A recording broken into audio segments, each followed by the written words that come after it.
Here's the clamp assembly that comes with the Wolf belt sander. With just the turn of this knob, you can adjust it to a lot of different angles. We're just going to tighten this up a little bit to start. There's a flat part on the end of one rod, and we'll put the flat part right underneath the screw and hand tighten it to make sure it's in the right place, and then go to the Allen wrench and tighten that up. And since my bench is about 3.5 inches thick, I'm just going to clamp it onto my GRS bench pin. And now I can sand flat here.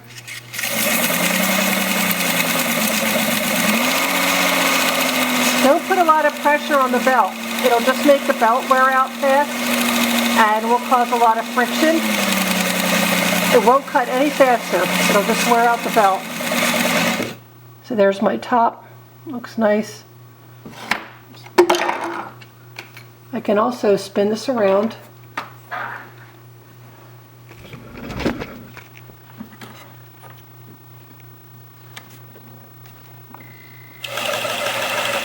Kind of like having the bench pin here. I can rest my hand on it.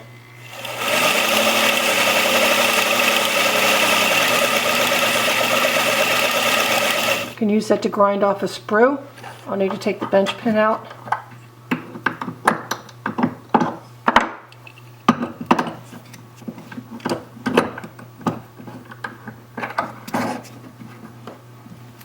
There we go.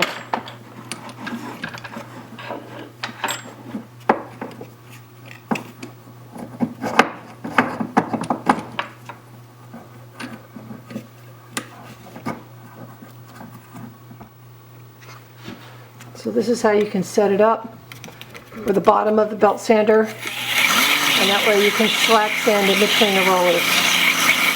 It's also good if you have anything that has a split in it. It makes it easier to sand.